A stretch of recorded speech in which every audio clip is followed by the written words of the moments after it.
tudo bem com vocês? Aqui é a Mika e no vídeo de hoje eu vim conversar com vocês sobre a forma como eu avalio as minhas leituras.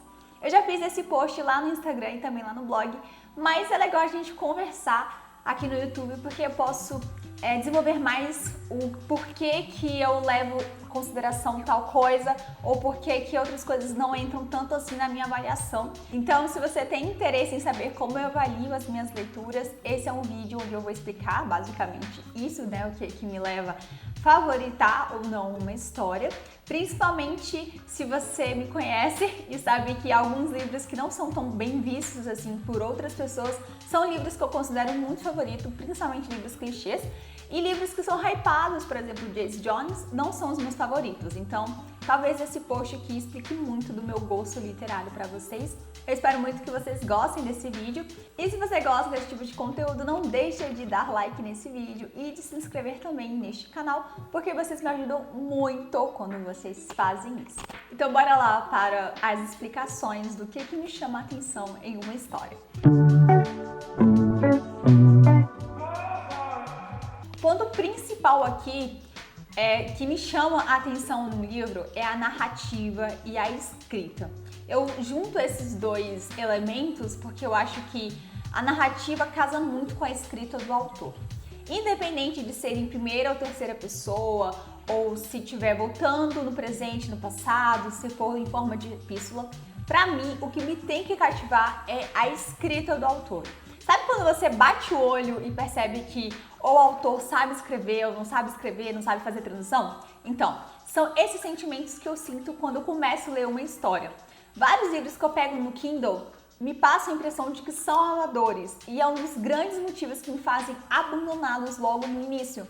Eu gosto de um livro onde a escrita é tão bem desenvolvida, é tão gostosa, que você não sente que é uma escrita amadora, sabe? Você lê aquilo ali sentindo milhões de coisas, sentindo que aquilo tá muito bem feito. Pode ser que existam alguns furos, né, ao longo da narrativa? Pode, isso é normal de qualquer história. Mas para me convencer, tem que ter uma narrativa bem feita, uma escrita bem fundamentada. Eu vou dar exemplo aqui para vocês da narrativa da Lucy Vargas. Eu li um livro dela, que eu gostei muito, um livro contemporâneo muito bom. Eu amei, era tipo um conto. E aí depois eu fui ler um romance de época dela, que eu não gostei. Eu achei a narrativa dela muito estranha, sabe? Não me deixou imersiva na história e eu vi que ela tinha uma certa dificuldade para fazer a transição natural de uma cena para outra. Isso fez com que eu abandonasse a leitura. Então a primeira coisa que me impacta dentro de um livro é a narrativa, a escrita do autor. Mesmo que existam furos, como eu falei para vocês, se a narrativa for gostosa, imersiva, me faz querer continuar a história, eu sempre vou levar em conta isso, independente dos furos que a história tem, ou sei lá, a autora não desenvolveu tão bem isso. Então, esse é um ponto principal que me faz gostar ou não de uma leitura, e principalmente se eu for continuar lendo essa história. Outra coisa que me chama muita atenção e que na verdade é o que mais me move quando eu estiver fazendo uma avaliação, é os sentimentos e as emoções que aquele livro me trouxe. Quando eu termino uma leitura, a primeira coisa que eu me penso é: o que esse livro me fez sentir? Será que ele conseguiu transpassar tudo aquilo que ele queria pra mim? Então, muita gente fala: ai, amiga, você só lê clichê. Sim, por quê? Porque os clichês são muito divertidos, eles me deixam alegre, me deixam feliz. Então, é um tipo de livro que eu sempre vou estar consumindo porque ele me traz sentimentos bons. E eu sempre dou prioridade a livros que me trazem sentimentos gostosos, sabe? Aquele livro que você tá desfrutando, mesmo que ele não tenha nenhum plot arrasador, ou que seja clichêzão, que você já sabe o que vai acontecer do início ao fim, mas que te deixa feliz, que te deixa alegre, que você termina em um dia, sabe? Então, eu sempre vou dar prioridade para esses livros que me fazem felizes. E é isso que eu entro no ponto aqui com Daisy Jones. Daisy Jones é um aclamadérrimo, porém, durante toda a minha leitura, eu senti agonia, eu senti muita aflição, um sentimento muito ruim dentro do meu peito, porque foi um livro que me tirou da zona de conforto, me trouxe personagens intragáveis, então foi um livro que não me fez bem durante a leitura, eu não me senti confortável lendo aquela história.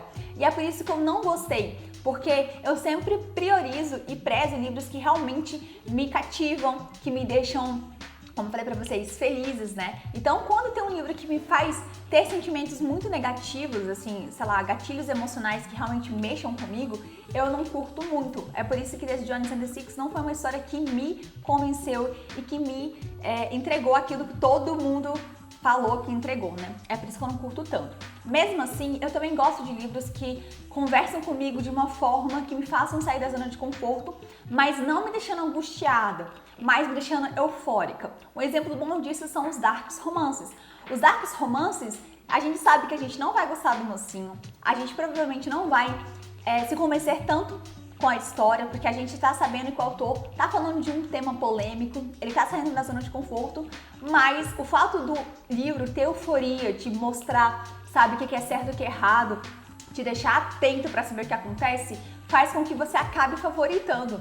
Então, é um dos motivos que me faz sempre priorizar os sentimentos e as sensações que o livro me trouxe, sabe?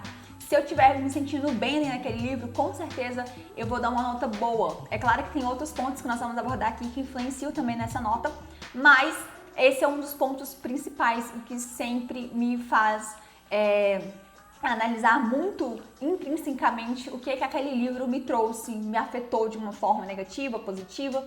Então, é um dos pontos também que eu levo bastante em consideração. Próximo ponto vital também são os personagens. Gente, personagens é algo que tem que bater comigo. Tipo assim, o personagem ele não precisa ser perfeito, ele não precisa ser um mocinho, não precisa tomar as melhores decisões, também não precisa ser o fodão, sabe? Não. O personagem, ele tem que cativar você, independente da forma como ele é construído. Se ele não te cativa, se você não se identifica com ele, é muito difícil você se conectar com a história, porque a história é contada por um personagem. É aquele personagem que vai te introduzir ao enredo, é aquele que vai fazer a história acontecer, aquele que faz você sentir tudo aquilo que o autor está tentando construir e vender pra você. Então, se o personagem não te cativa, não é interessante, é raso, é muito difícil gostar de uma história. Então, os personagens são também vitais para uma boa avaliação, sabe? Eu preciso me identificar, preciso torcer por eles, eu preciso entender que eles são carismáticos, que eles são humanos, são pessoas falhas, mas que também conversem comigo. Tirando a história e o enredo, é o personagem que faz tudo, né? Então, se não tiver personagens que realmente me identifiquei, ou que eu gostei, ou que, sei lá, me vendeu bem a história, muito raramente eu vou gostar dessa obra. Felizmente, quase todos os livros que eu leio têm personagens incríveis, personagens que conversam muito comigo, que contam a sua história de uma forma que me faz sentir perto dele, mais próximo, muito ali naquele lugar, faz me sentir empatia. Então as minhas leituras realmente são muito boas porque os personagens geralmente são bem desenvolvidos. Eu agradeço muito aos autores por causa disso, porque ninguém merece ler um livro onde o personagem realmente não é interessante. O próximo, que não é menos importante pela ordem, mas é muito importante, é o desenvolvimento. Gente, um livro é desenvolvimento, não tem como o autor envolver a gente sem desenvolver a história. Quando eles criam ali a sinopse, né, ele está vendendo uma prévia do que pode acontecer. Quando a gente lê um livro, a gente espera que o autor desenvolva essa história que ele inventou, aquilo que ele propôs para o leitor. E aí, quando o autor peca do desenvolvimento, mano, tudo pode ir por água abaixo. Ou seja, você tá lendo um livro ali maravilhoso, tipo, cara, tá incrível. Aí o autor acaba fazendo alguma coisinha que você não gostou, que é, enfim, uma falha de desenvolvimento. Com certeza isso vai pesar muito negativamente durante a sua leitura, durante a sua avaliação. Na verdade, eu creio que desenvolvimento é um dos maiores pontos durante uma resenha, sabe? A forma como o autor escreveu a história, a forma como ele desenvolveu os personagens, os problemas, os plots e tudo o que enriquece o desenvolvimento é interessante pra gente poder também trazer numa avaliação. Seja as reviravoltas, os plots trabalhados, o desenvolvimento dos protagonistas, sabe? Tudo aquilo que o autor pode trazer para a história que enriquece ela também traz uma boa avaliação do desenvolvimento. É por isso que muitos livros, além da narrativa parecer um pouco amadora, pecam no desenvolvimento justamente porque o autor não consegue casar a história que ele inventou com aquilo que ele está escrevendo. Então, às vezes, a gente se sente até tapeado em algumas sinopses, porque você espera uma coisa e quando você chega lá, o autor não soube trazer aquilo e você se sente frustrado. Então, provavelmente, você não curte essa obra. E é por isso que o desenvolvimento é o ponto, não não diria assim vital, mas que realmente pesa muito na minha avaliação. Eu não sei vocês, mas tem algum desses pontos que eu citei que você também considera muito importantes na hora de avaliar um livro? Deixa aí nos comentários que eu também quero saber como vocês fazem essas avaliações. Penúltimo ponto que eu levo também muito em consideração, mas que não tem grande destaque aqui da minha avaliação, ao meu ver, é a história. Por que eu digo que não tem grande destaque? Porque eu gosto muito de clichês. Então, independente de ter uma história parecida, eu vou querer ler, entendeu? Então a história não é o ponto vital ou algo que realmente me fisga ali quando eu tô lendo um livro. Às vezes eu leio uma sinopse super interessante, onde o autor vai trazer algo totalmente novo, mas ele não me chama atenção. Não é por causa do enredo, entendeu? Mas é porque realmente não é o ponto central que eu levo em consideração quando eu quero ler ou não um livro.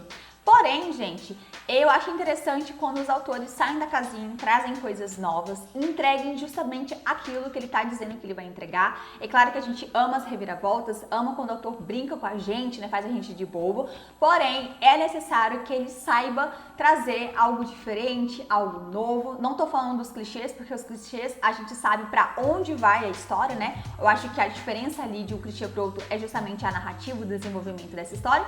Mas sobre enredo mesmo, eu acho que todos os autores sempre têm que trazer algo diferente. Eu leio muito romance de época que sempre tem o mesmo estilo de personagem, sempre tem um estilo de narrativa parecida. A única diferença, gente, é o enredo. Ou a protagonista é uma mocinha virginal, ou é uma menina desbocada, ou é um libertino. Então é essa história que nos chama a atenção, né? Como eu falei pra vocês, não tem grande peso pra mim, mas com certeza pode ter peso pra outras pessoas.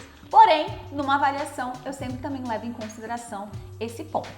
E último ponto, que não, acho que tipo assim, quase não tem nenhum, assim, nem levo em consideração nas minhas resenhas, mas que implica muita coisa é a revisão.